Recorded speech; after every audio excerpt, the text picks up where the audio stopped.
A translucent veil of dusk settled over the Loire Valley, bathing Château de Brissac in the gold and rosy hues of a dying day. The chateau's 7 imposing stories, crowned by turrets reaching into the sky, cast elongated shadows across the manicured grounds. Tourists who passed through these gates during the day found only an opulent Renaissance fortress with echoes of royal banquets and the faint hush of centuries-long gossip in the corridors. But beneath the enchantment of its storied halls lay rumors of a silent terror that awakened at night. Adrienne Levesque, a newly hired heritage researcher, pulled her rental car up to the wrought iron gates. She had been invited to catalogue some recently discovered documents regarding the noble families who once inhabited the chateau. It was an opportunity she couldn't refuse. A chance to uncover hidden truths that might never have seen the light of day. She stepped out of the car, the crunch of the gravel underfoot evoking a sense of ancient echoes, as if each footstep conjured a memory of long-forgotten secrets. Evening fog coiled around the castle's stone foundations, weaving an otherworldly tapestry around the lower walls. Despite her excitement, a shiver of apprehension slithered down Adrienne's spine. Something about the silence, the hush of twilight, felt distinctly unnatural. At the grand entrance, a caretaker named Georges awaited her. Thin-framed and solemn, he greeted Adrienne with a polite bow, taking her small suitcase. Mademoiselle Levesque, the Duke has arranged a suite for you on the 2nd floor. You'll have privacy, but we must ask that you do not wander the chateau at night. Some parts are under renovation. His voice lingered in the air, trailing off in a half-warning, half-statement of concern. Adrienne arched an eyebrow. Is there a security issue? Georges paused, his gaze flitting toward the empty corridor behind them. Let's call it tradition. The old walls have stories that should not be disturbed. A fleeting grin lit Adrienne's face. Stories of the Green Lady, perhaps? I've heard the rumors. Even read a few lines about Château de Brissac. Georges' knuckles whitened around the suitcase handle. Rumors?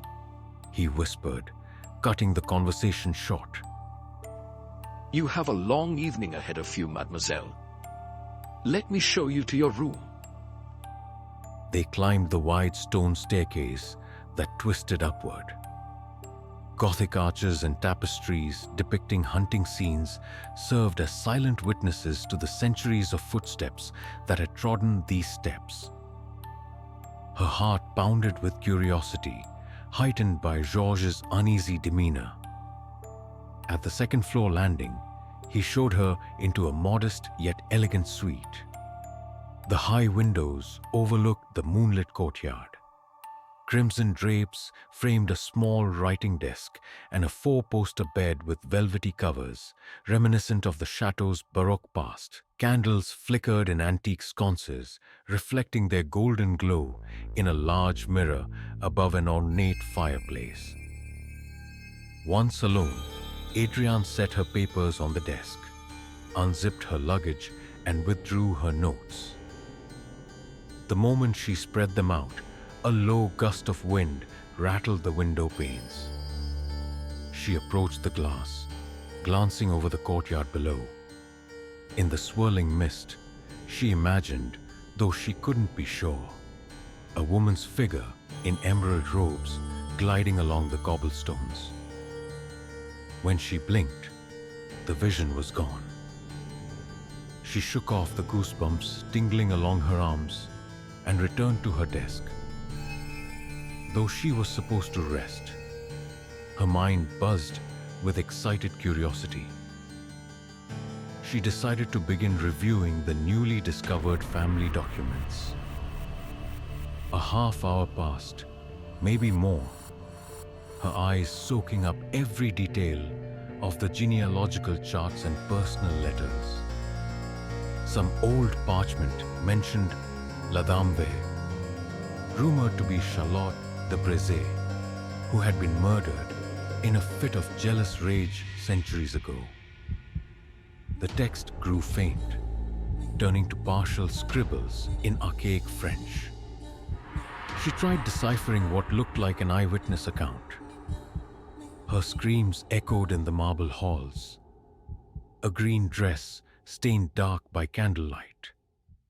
Her cries carry even now. A sudden chill caressed her shoulder, and the candle by her desk fluttered violently, as though an unseen breath snuffed out half the flame. Adrienne exhaled, forcing herself to remain calm. She reminded herself this was merely the drafty nature of an ancient chateau. Still, an unrelenting sense of unease soaked into her bones. She decided to retire for the evening. Before slipping under the heavy covers, she looked once more out the window. The fog was thicker now, swirling up in tendrils that licked at the castle walls. She could have sworn the shadows at the far edge of the courtyard coalesced into a silhouette with a flowing gown. When she lay down, the wind whispered through the cracks in the old stones, carrying a sorrowful melody that lulled her into fitful dreams. Dreams of a wailing woman, her face contorted in heartbreak, wearing a gown of shimmering green. Night enveloped the chateau in oppressive silence. Adrienne woke to the dull flicker of the fireplace that had nearly burned itself out. She couldn't place what had startled her into consciousness, only that a scream echoed in the back of her mind. Maybe it had been in the dream. Maybe it had been real. A glance at her phone revealed it was well past midnight. She tried to settle back into sleep, but a nagging sense of dread kept her awake. A faint green glow seemed to radiate from beneath the bedroom door. The old sconces in the hallway gave off a limited warm yellow light. So where was this color coming from? She slid out of bed, grabbed a robe, and tiptoed toward the door. A floorboard creaked beneath her feet, every tiny sound magnified by the silence. Her breath felt thick in her throat. The old handle turned under her trembling grip, and she inched the door open.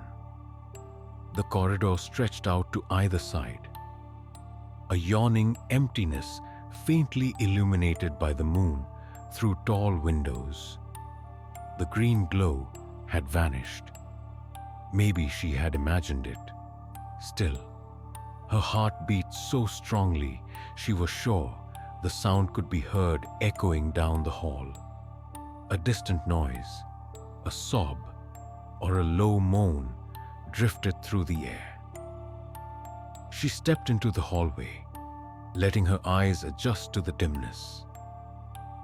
The corridor was lined with wooden paneling and paintings of somber-faced aristocrats. Their eyes seemed to follow her. Though she was told not to wander, a compulsion propelled her forward. The sobbing grew louder and more distinct. An anguished cry, as though soaked in centuries of regret. Adrienne followed the sound to the far end of the corridor, where a locked door bore a faded family crest. This section was presumably off-limits, but the handle turned smoothly. The door opened to reveal a spiral staircase descending into darkness. She hesitated. She could turn back, pretend she never heard the crying, but her curiosity was more potent than caution. Each careful step down the spiraling stone stairs felt like descending into an underworld. The temperature dipped. Goosebumps prickled along her arms. At the base of the stairs, a corridor branched out in either direction, lit only by narrow arrow slits that let in small shafts of moonlight. The sobbing was clearer now, echoing against the walls. She followed it, passing locked doors and dusty tapestries. At last, she came to a small chapel-like room. Half-collapsed pews lay scattered, centuries of decay evident in the rotting wood. Moonlight poured in through tall, pointed windows. In the center of the room stood a figure in a flowing gown. It shimmered in the pale light, a haunting green hue glowing at the edges. Adrian's breath caught. The figure had its back turned, head bowed as if in prayer. She sensed immeasurable sorrow radiating from it. Suddenly, the entity turned, revealing a face only partially visible, as if veiled in shadows and tears. The ghost's eyes shone with a spectral luminescence, each tear shimmering in the moonlight before evaporating into air. In a voice that sounded both near and distant, the ghost spoke a single word: Charlotte. It was a lamentation, a sorrowful whisper for the name she had once owned. Adrian was frozen, torn between dread and compassion. Then the figure took a gliding step forward, its gaze locking onto Adrian. The shape flickered, revealing glimpses of a regal, terrified woman. She mouthed something, words lost in the centuries of silence, before dissolving into a swirl of pale emerald light. The crypt-like air turned silent again. Adrian was left alone, her heart pounding, her mind grappling with what she had just witnessed. Had she truly seen the famed Green Lady? Or was this some combination of exhaustion and imagination? She stood trembling in the center of the dark corridor, adrenaline coursing through her veins. A cold draft crawled over her skin. She wondered if she should alert someone. But who would believe her tale? Deciding she needed more evidence to prove this was not just a trick of her mind, she hurried back up the spiral staircase. She was determined to uncover Château de Brisac's story. If the ghost truly lingered, perhaps the newly discovered archives would hold the key to putting her soul to rest, or at the very least, understanding why she wandered these halls, wailing in never-ending torment. Morning light revealed a damp haze clinging to the castle grounds. In her suite, Adrian found it almost surreal to see the gentle sunlight streaming through her windows after the terrifying encounter of the night before. She tried to shake the unease, but couldn't banish the vision of that sorrowful apparition from her thoughts. She descended to the chateau's private library, a cavernous room lined with vaulted shelves, home to leather-bound tomes that smelled of dust and time. The caretaker, Georges, stood behind a large oak desk, sorting through various documents. He raised his head, meeting Adriana's gaze with a tight-lipped expression. Mademoiselle, He said quietly. you are up early. I trust you slept well. She debated telling him about her nocturnal excursion, but suspected it might raise alarms or even get her removed from the premises. Yes. Thank you. She lied. I'd like to see the newly discovered documents regarding Charlotte de Brissac. The Duke said I could start cataloging them. A flicker of hesitation passed over Georges' face, but after a moment, he withdrew a large centuries-old portfolio from a metal cabinet. He set it gingerly on the table, letting out a cautious sigh. These are the only papers we have that reference Charlotte's final days. They belong to the family archives, locked away and almost forgotten. Adrian gave him a grateful nod, eager to delve into the secrets. I'll be careful. He paused, as though wanting to say something more, then simply nodded and left the library. The heavy door closed behind him with a resonating thud. Adrian opened the portfolio, finding yellowed letters, a tattered diary, and a few parchment scrolls. Her heart pounded at the prospect of gleaning first-hand accounts from centuries past. The first document was a letter written in Old French, dated 1427, from the Marquis de Brissac to an unnamed recipient. My friend, the suspicions I harbored have proven correct. My wife, Charlotte, has been unfaithful. My fury is beyond measure. I hear her footsteps at night, scurrying to meet that scoundrel in some hidden alcove. I'm undone with jealousy. Adrian's gaze lingered on the blotched ink, the aggression that seemed to leap off the page. She sorted through further letters, detailing the Marquis's escalating rage.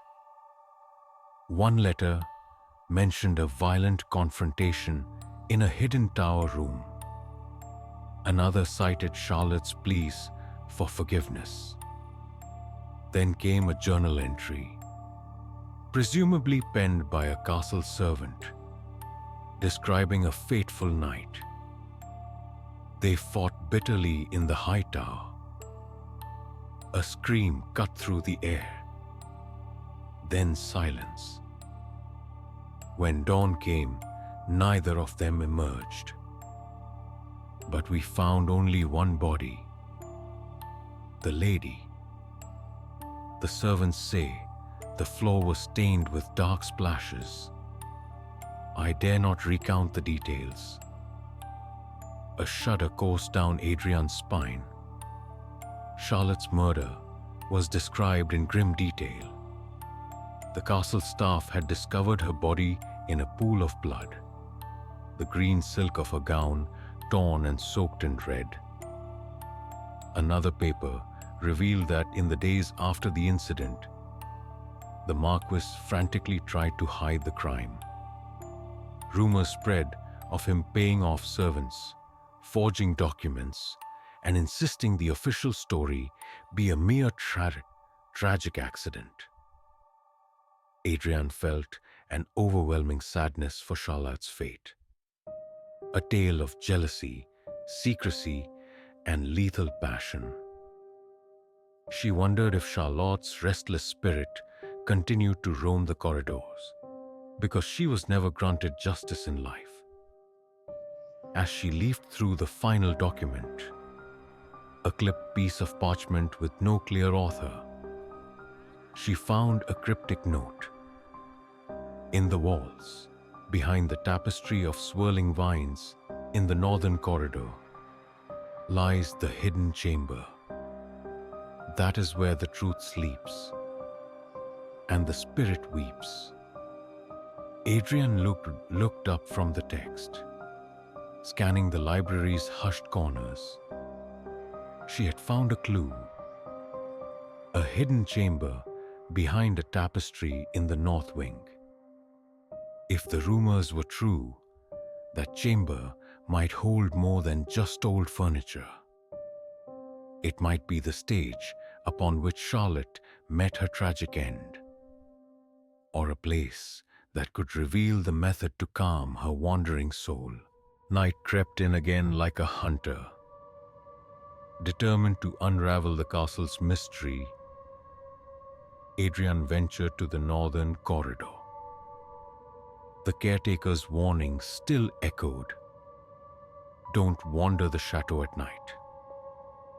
But she couldn't ignore the pull of that cryptic note. The corridor was unlit except for the glow of a single candelabra Adrian carried. Shadows danced grotesquely across the walls, twisting with every step she took. She passed painting after painting, hushed and eerie in the flickering orange light, until she found it. A large tapestry hung on the east wall, embroidered with swirling vines and silver-threaded blossoms. Adrian steadied her breath, set the candelabra on a small nearby table, and lifted the tapestry's edge. Dust and stale air escaped from behind it. She carefully felt along the stone, her fingertips tracing edges, searching for any latch or indentation. A slight seam in the wall caught her attention. She pressed against it, and with a soft click, a hidden door swung inward. A surge of triumph mixed with a pang of dread. She lifted the candelabra, letting its trembling light fall into the secret chamber beyond.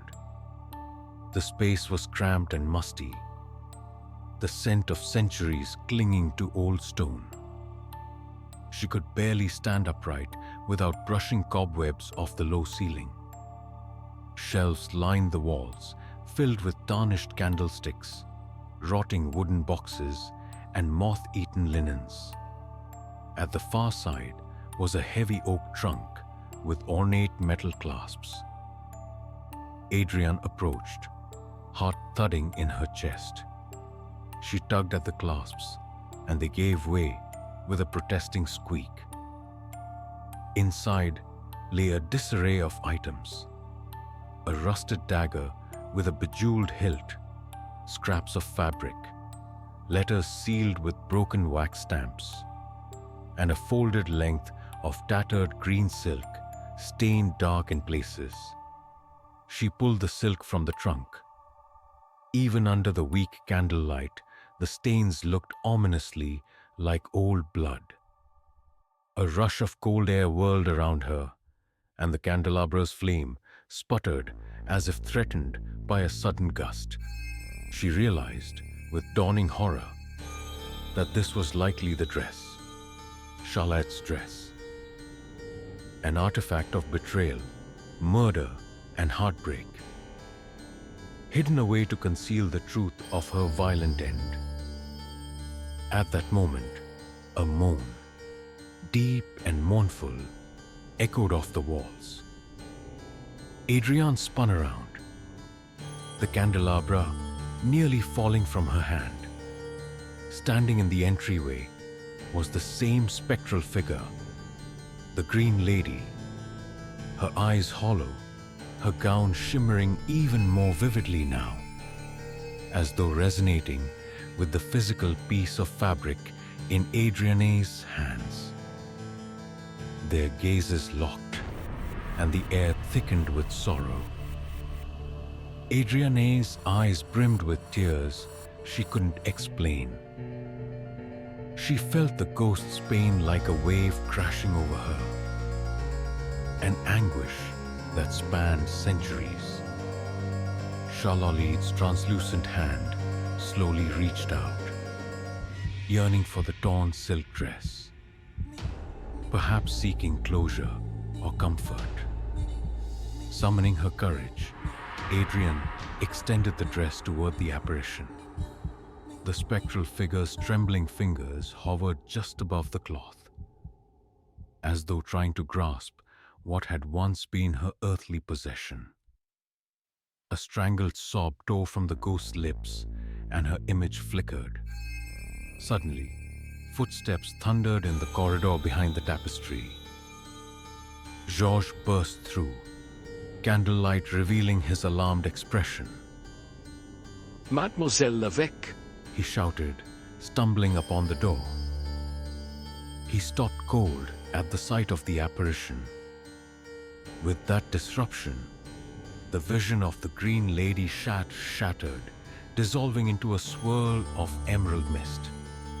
The temperature in the chamber shot up by a few degrees, as if her presence had never been. what in God's name? Georges began, wide-eyed.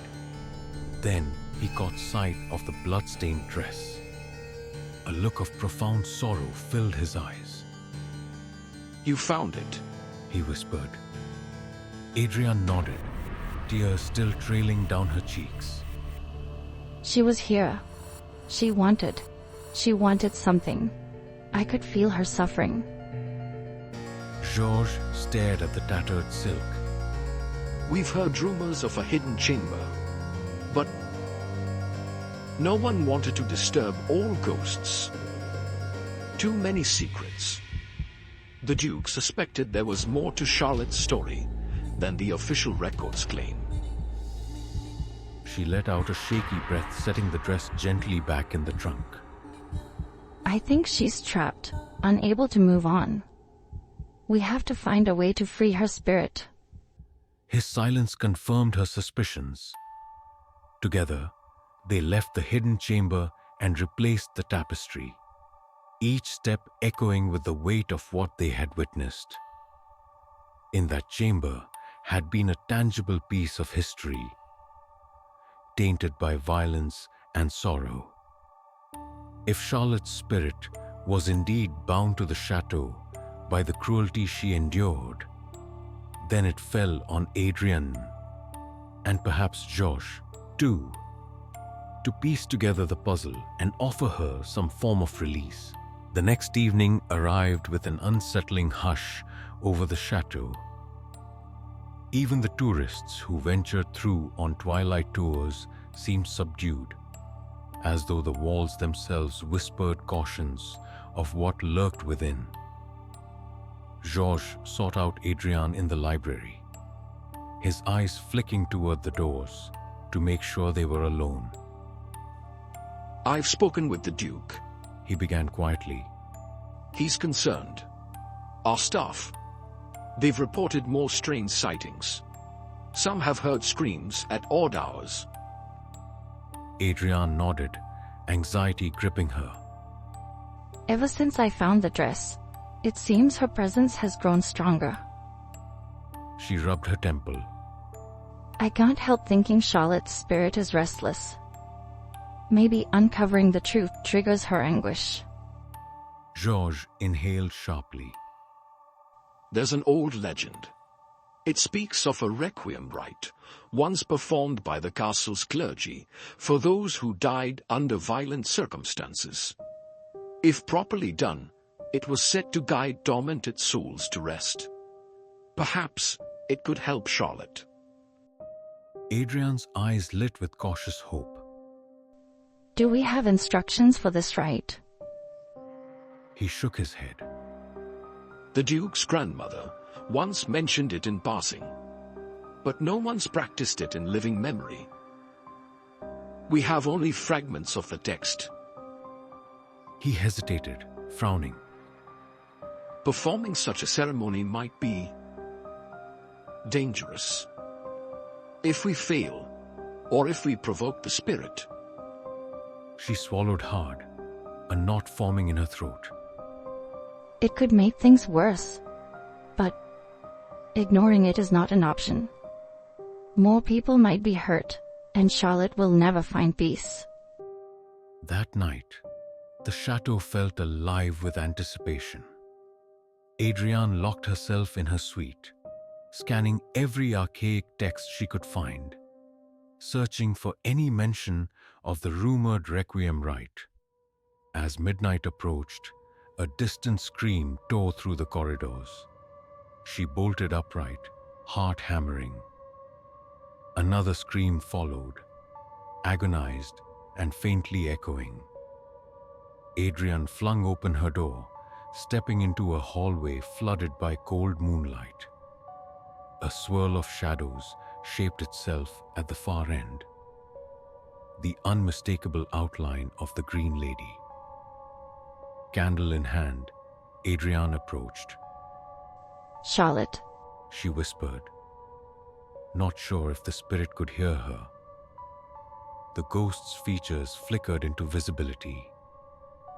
Hollow eyes, lips parted as if in perpetual torment. As though noticing Adrian's presence, the spirit unleashed a blood-curdling wail, the sound reverberating off the walls. Adrian's knees nearly buckled from the raw terror that scream instilled. She pressed a hand over her mouth, fighting back panic. But the ghost vanished again, leaving behind only the echo and a swirl of green afterlight. Suddenly, from below, came another scream, unmistakably human. Adrian dashed down the staircase, nearly colliding with a terrified staff member. The lower corridor. The staffer gasped. I saw her face twisted. She's reached out for me. I ran. Others gathered. Confusion and fear etched on their faces. Georges arrived, carrying a lantern. Everyone, stay calm, He commanded. His voice was steady, but Adrian could see the tension in his eyes. A thunderous crash sounded in the adjoining room. They raced to find a shattered mirror strewn across the floor. Splintered shards glinted ominously, and in the reflection of each shard, Adrian thought she saw the fleeting image of Charlotte's anguished expression. As staff began to clean up the debris, Adrian and Georges exchanged grave looks. The spirit's activity was escalating, her cries of betrayal permeating every corner of the chateau. If they did not act soon, fear might overpower reason, and the fragile calm of Château de Brissac would shatter completely. Retreating into the library, they pored over musty books and scanned manuscripts by lantern light. Even the hush of the library was fraught with tension. Adrian found references to a spiritual absolution that could be performed at midnight in the very place where the victim perished, with an item close to the deceased, like a garment or keepsake, present at the ritual.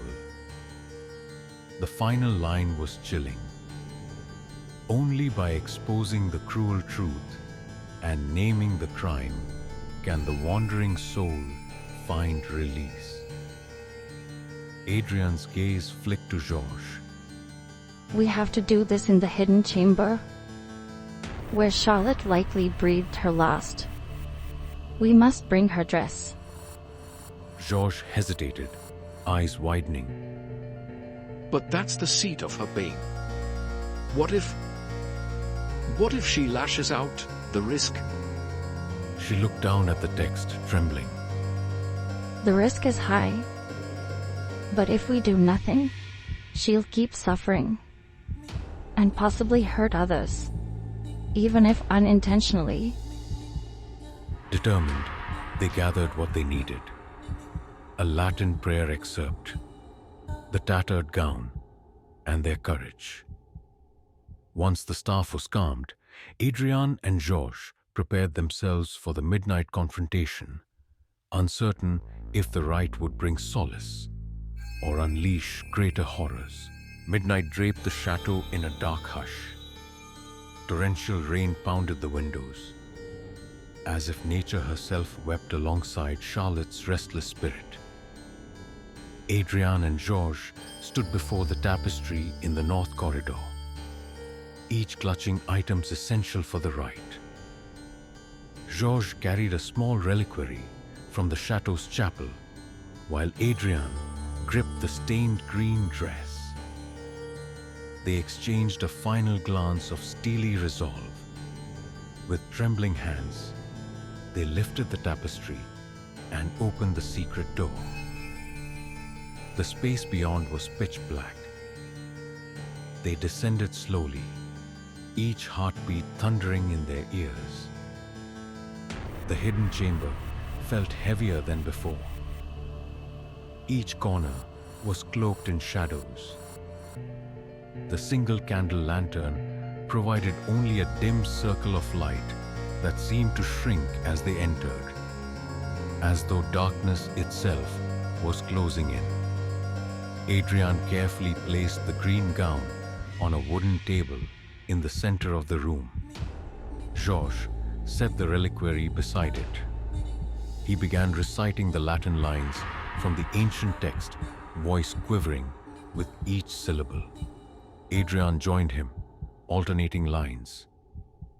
Their voices interwove, forming a somber melody that reverberated against the stone. At first, nothing happened.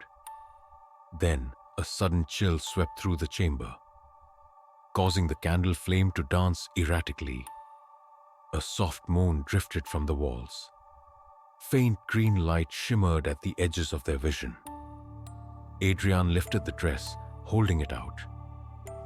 Château de Brissac. She called into the darkness, voice wavering. You were wronged. You suffered a cruel fate. Let your truth be known. Let your soul find peace. Her words triggered a swirl of emerald luminescence, coalescing into the shape of the Green Lady. The ghost hovered before them, face contorted in sorrow, tears streaming, as if begging for resolution. Georges continued the prayer, tears in his own eyes now.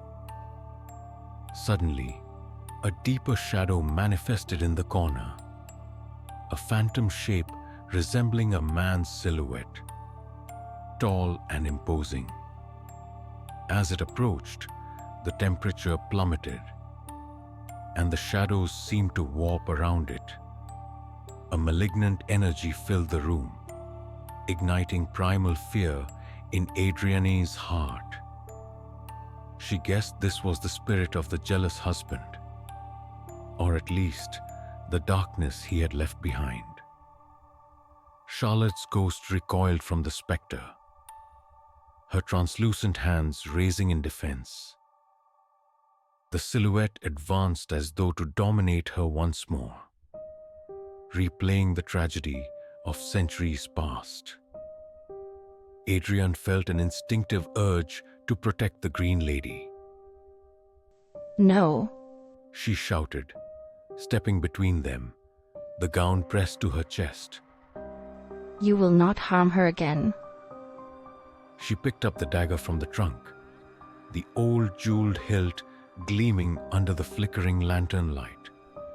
A wild notion struck her, perhaps reenacting the confrontation, but with the victim's voice now heard, could break the cycle.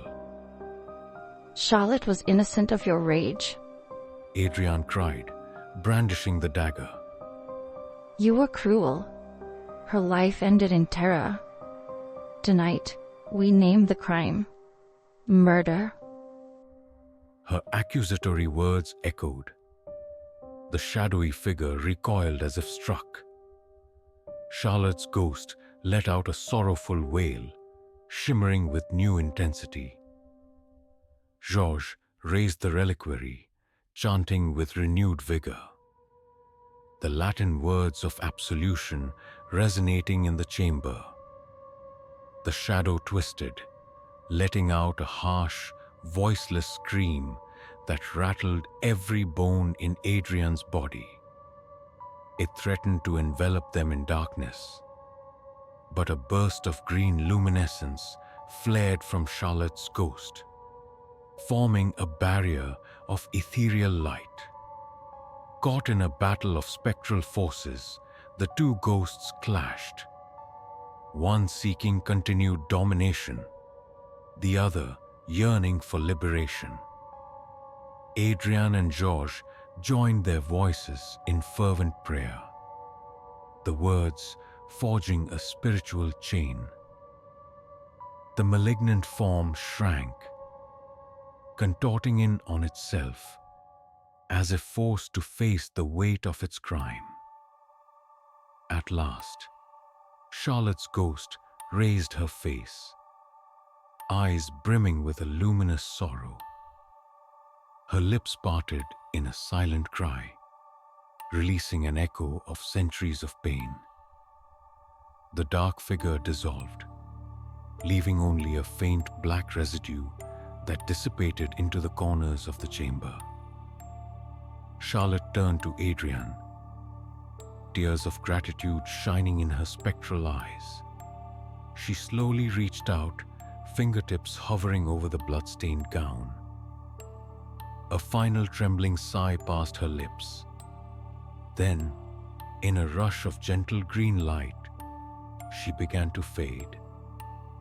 In that last moment, Adrian swore she saw a peaceful smile cross the spirit's face, as though Charlotte finally believed in the possibility of rest. With a soft glow, her figure disappeared, leaving behind only a drifting mote of pale light, which vanished into the ceiling as if ascending to a plane beyond mortal reach. Exhausted, Adrian and Georges sank to their knees. The silence in the chamber now far more profound than before. The dagger clattered to the floor, and the candle flame steadied.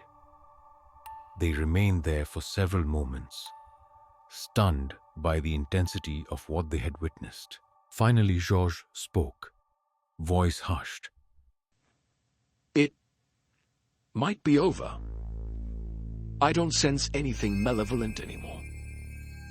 Adrian exhaled shakily. I think she's free. They carefully replaced the items, leaving the hidden chamber as respectfully as they could. Upon exiting, Georges closed the hidden door, pressing it until the seam vanished into the stone. The corridor beyond felt oddly warm. Even the air in the chateau seemed lighter, as if centuries of tension had lifted. The night storm had passed. At dawn, ribbons of gold sunlight washed across the Loire Valley, making the chateau's towers glow with renewed splendor. Staff members moved about cautiously, scanning the corridors for any lingering sign of the supernatural presence that had tormented them. Word spread quickly. No more chilling screams had disturbed the late hours, and not a single staff member reported a sighting of the Green Lady. An unspoken belief settled over the castle that the spirit had finally found rest. Adrian felt the tangible shift in atmosphere as she walked down the grand staircase to meet Georges. The usual hush of the chateau felt welcoming rather than foreboding, like a sigh of relief from ancient stones freed of their ghostly burden. In the courtyard, a visiting historian conversed with the Duke. Nearby staff, who had clearly been informed about the night's events, offered Adrian and Georges respectful nods. Their eyes shone with gratitude and curiosity. They didn't ask for details, but the relief was evident. Over breakfast in a small, sunlit room, Adrian sipped coffee and watched the sunlight dance through stained glass windows. It's remarkable. She murmured, her voice still hoarse from chanting the night before. The difference is palpable. Georges offered a measured smile. The Duke is grateful.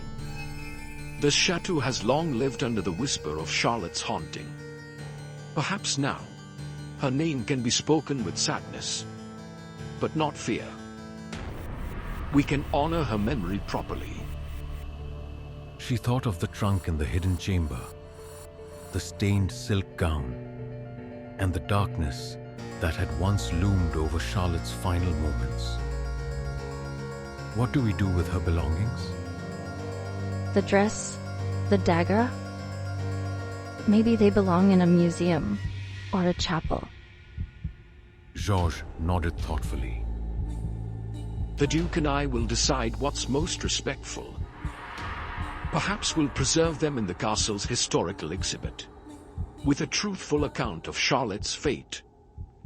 For too long, she's been a rumor or a macabre legend. She deserves an honest legacy.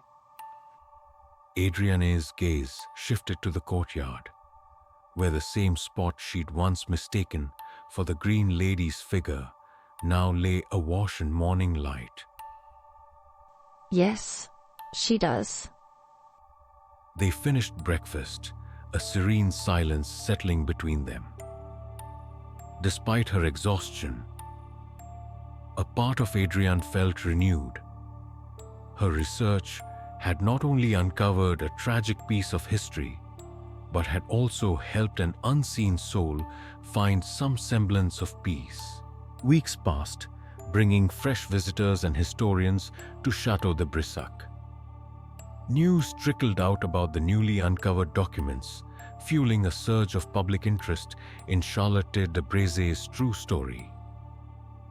Adrienne stayed on, collaborating with the Duke to create a dedicated exhibit detailing Charlotte's life, her tragic end, and the rumors of her restless spirit.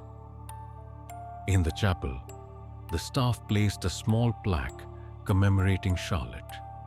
It read, "In memory of Charlotte de Brézé, 1435 to 1477, whose life ended too soon. May her memory teach us compassion, and may her spirit rest in peace." Some visitors came seeking a thrill, hoping to glimpse the ghost, but nights in the chateau were now marked by calm. The air no longer bristled with sorrow and anger. Though the legend of the Green Lady persisted, it was now told with empathy, an acknowledgement of the tragedy behind the haunting. Adrienne, too, sensed a change in herself. She had confronted fear, delved into history, and bridged the divide between past and present. When the time came for her to leave, she found herself lingering in the courtyard on her final morning, gazing up at the castle's lofty windows.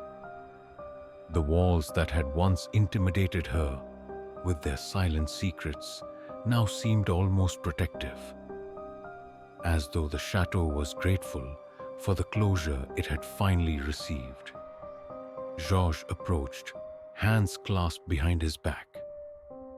Mademoiselle Levesque, I wanted to give you this, he said, producing a small envelope sealed with red wax. Inside was a gracious note from the Duke, thanking her for her unwavering dedication to the chateau's history and the well-being of its staff. Nestled alongside it was a small token, a delicate necklace with a green gemstone pendant, a subtle nod to the tale of the Green Lady. Adrienne blinked back tears. Thank you. I treasure it, and the memories of this place. They walked together toward her car, parked on the gravel drive near the imposing gates. The sun was high, illuminating the rolling hills around Brissac-Quinsay with soft golden light. A breeze carried the fragrance of blooming flowers, washing away any lingering trace of gloom. Before climbing into her vehicle, Adrienne turned back to the castle one last time. In that moment, she imagined, perhaps out of wishful thinking or a final echo of supernatural grace, that she saw a faint green shimmer in an upper balcony window. It was not menacing or sorrowful, but soft and warm, a gentle farewell. She smiled, a quiet sense of peace filling her chest. Whatever the truth of that vision, she liked to believe Charlotte had found rest. Maybe the Green Lady no longer wandered the corridors in despair, but instead lingered only in memory and reverence. Her story at last told with the compassion it deserved. Pulling onto the main road, Adrienne left Château de Brissac behind, the castle's spires receding in her rearview mirror. Though her work there was done, she carried with her the knowledge that sometimes bringing hidden truths to light could free not just the living, but also the dead. This story is a work of horror fiction inspired by the legend of the Green Lady, or La Dame Verte. At Château de Brissac, thank you for watching, and may you find comfort in the idea that even the most tormented spirits can find solace when their stories are finally heard. If you love mysterious stories, haunted legends, and epic history, make sure to subscribe and hit the notification bell so you never miss an upload.